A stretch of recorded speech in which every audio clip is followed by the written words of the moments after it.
And don't waste your time trying to force things in through these candlesticks. And don't focus so much on how much time you got left. As long as you're working every day, working towards progressing, moving forward, you'll get there. You'll get there sooner than you thought. Once you get there, in the time that you're spending right now, that might feel daunting and too laborious, won't be so much like that when you look back on it. Everything seems so much further in front of you when you're trying to get there. The first time, it's always a long journey. In the beginning, when you don't have experience, you don't want to be going out there pressing the button like my son did and fail and then feel grief about it. Learning how to trade with a real account, whether it be a large amount of money or a small amount of money, is the absolute asinine way to do this, because you're literally encouraging fear. You're encouraging uncertainty that paralyzes you, because you're making it a scoreboard of, I lost money. No matter how much money it is, when you have that, it's real hard to get motivated. So when I teach it with a demo, and I teach how to go through back testing and collecting experiences where the market has done the very things I've taught. And I give you the benefit of knowing what I think is going to happen beforehand. So that way it holds you to an expectation in the marketplace. Does the market go higher when he says it goes higher? Does it respect those levels he's referring to? Does it trade to those pools of liquidity? Are you going back through the charts and looking for the things I teach? Is it in there? Is it happening? Don't require my own trades to be the only testimonial. If you do that, you're failing. Cameron's not even journaling. He can't do that right now. What did you just say? You heard what the fuck I said. He needs to have his pride restored. He's hurt. So the only way, and this is the best thing I could come up with, was give him something where, yes, these approaches, if he just would let the trade run, he could be making 30, 40, 60, 100 fucking handles. He could be doing that, but he doesn't have the patience to hold on to it because he's afraid it's going to turn around on him. He's afraid of that. And the only way you get over that fear is doing this. I wish I could learn how to hold a trade. I've been in so many trades. If I just would have held on to it, it went to my target. How do I fix that, ICT? You take incremental exits and you hold yourself to the fact that this is what my trade was and I'm feeling discomfort. As soon as you feel the discomfort, close it and then watch the trade pan out. Or if it goes through where your stop loss would have been, you're thankful you didn't lose. But if it goes in your direction, you log it and you cheerlead yourself. And the next time you feel that uncomfortable point and you want to get out of the trade, wait 2 minutes. Not 1, 2. Literally 2 minutes. And then if you still feel uncomfortable, close the trade again. Then log it. If it goes to where your stop was, you did the right thing. If it goes a little bit further, guess what? Just like repetitions with weight training, you're adding a plate. You're adding one more repetition, and you're holding to failure. You're fighting the negatives. That's where growth happens. You can't just tap out as soon as you feel it all the time. You have to press into that uncertainty, and you do that over time. And I'm sorry, but a 40-day trainer, a 120-day trainer, a 1-month boot camp, a 1-week crash course ain't gonna teach you that, folks. It's not gonna fucking do it. I'm telling you, it ain't gonna do it. I got $1 million bucks that says it ain't gonna find somebody gonna do that, make $1 million. Ain't gonna happen. It ain't gonna happen.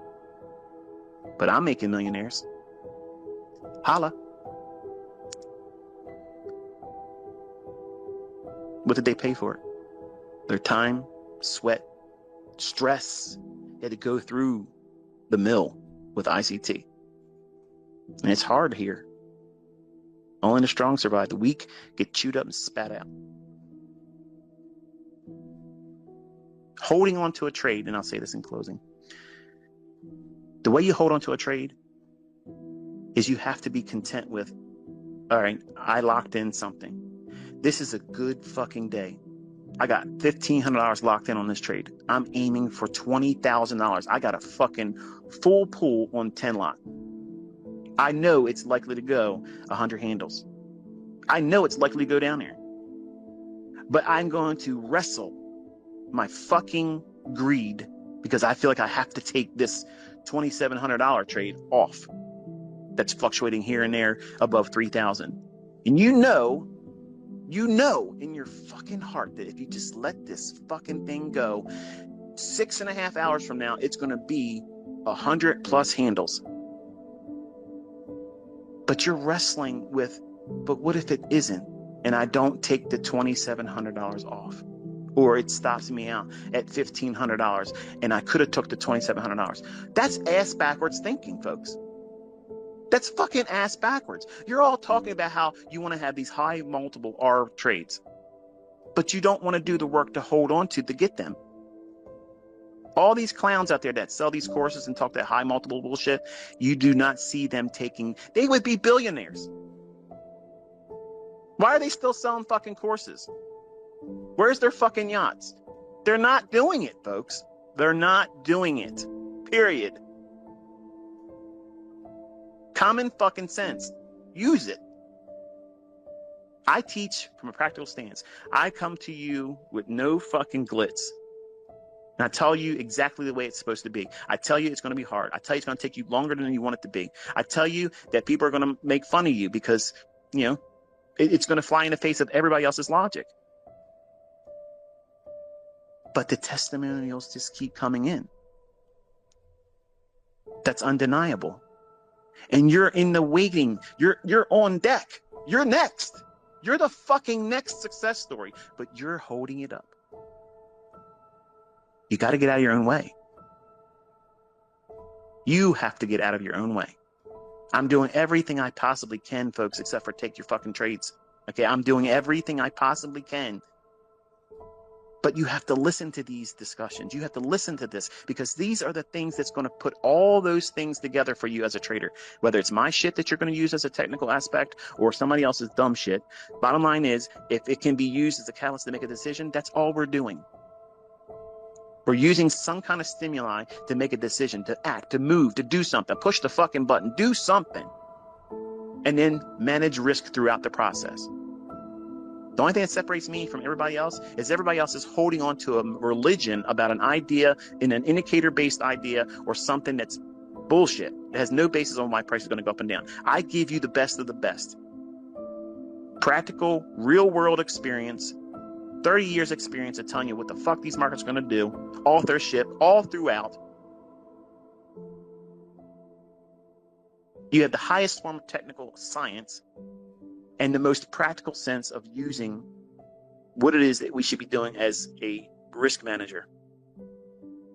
I'm not telling you to go out there and trade with 15 contracts. I'm telling you to use one contract. Look what my son was able to do with one fucking week. 1 week. And he's not even hitting fucking doubles. He's just batting singles, getting up there, getting his 10 handles, boom. Sometimes he's been spooked out of the trade and he has to go back in and get that last $50. That's what he's working on now. But he's getting his 200 fucking bucks.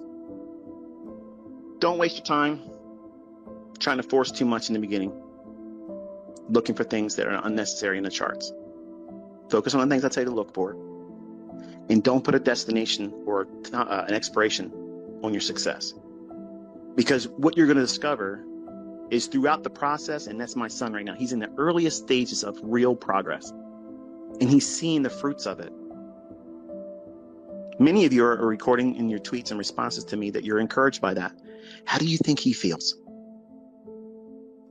How do you think he feels laying his head down thinking, I did more today than I did in pay working these 10 hours, because he's doing 10-hour days.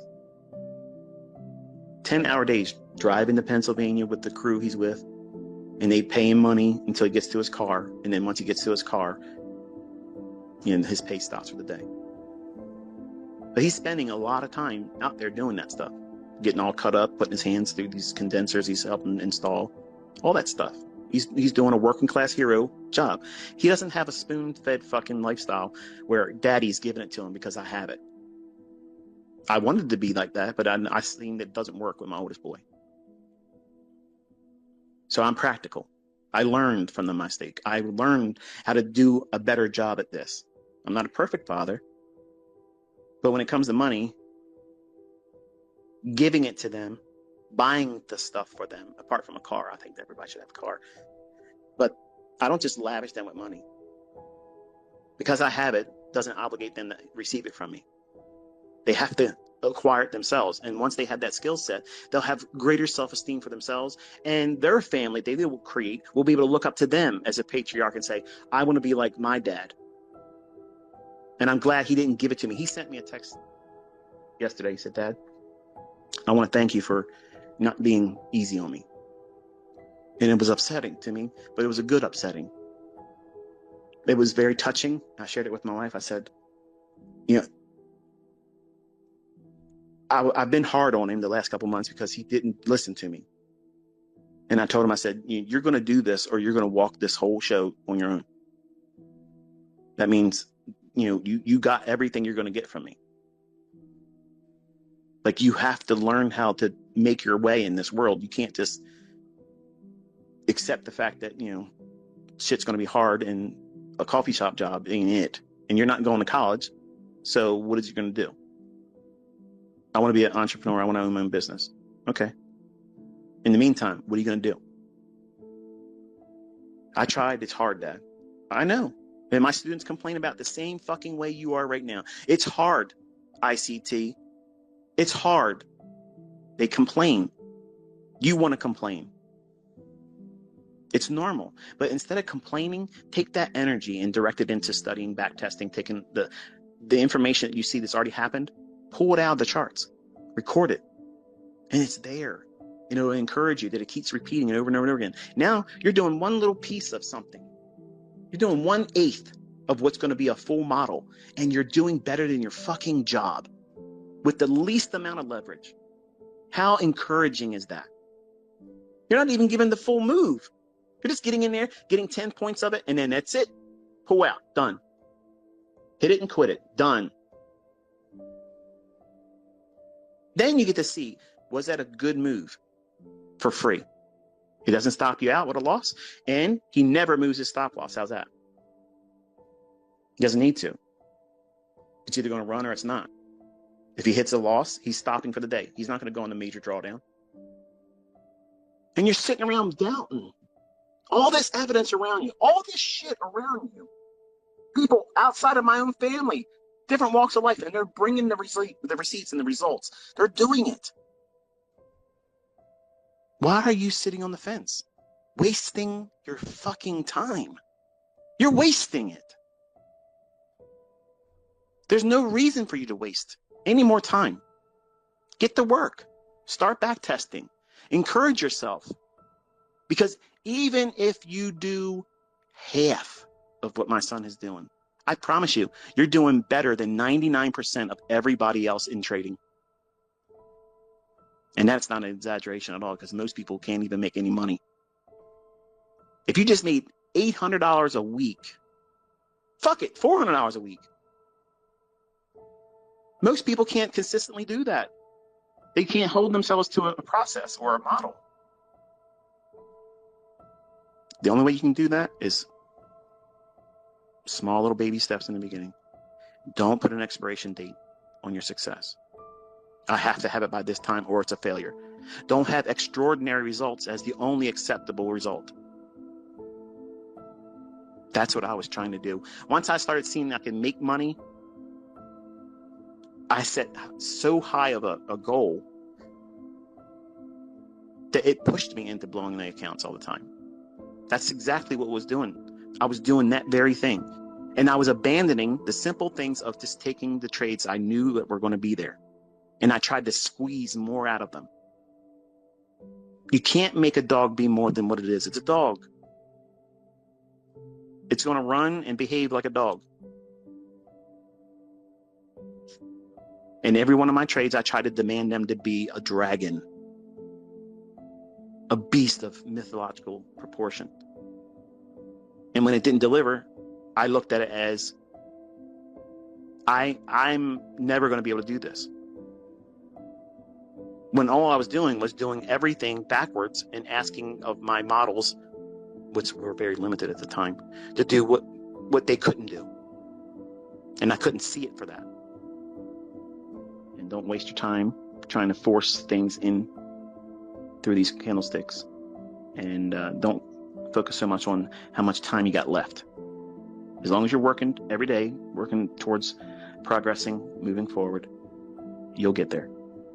You'll get there sooner than you thought. Once you get there, in the time you're spending right now, that might feel daunting and too laborious, won't be so much like that when you look back on it.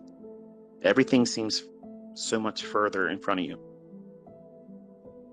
when you're trying to get there. The first time, it's always a long journey. It's that little kid in the back seat syndrome. We're there yet?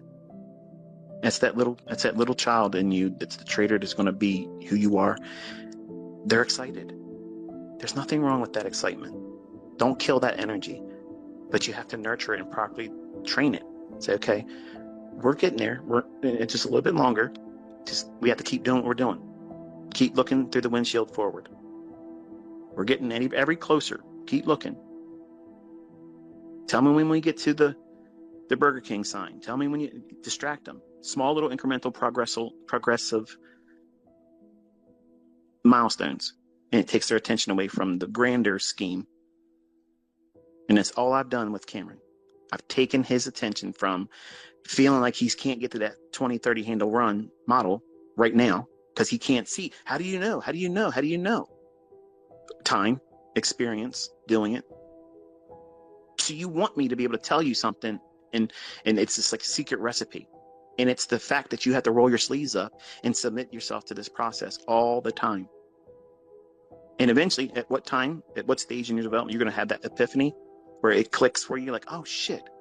Oh, I've been complicating this the whole time. If I just would have just did this and not worry about all this other stuff, I would have been able to be here in a place of contentment a lot sooner. And imagine the peace of mind that brings when you don't have to do more than what's comfortable for you. And who gives a fuck what anybody else thinks about it? You're paying your bills. You're meeting your ends. You're content. You don't have any fear of missing any moves. You don't have any fucking greed. Your model says, I'm making $1,000. When I make it, I stop for the day. Who's going to complain about that? You're probably not making $1,000 in 3 months trading right now. Start small. Build on it.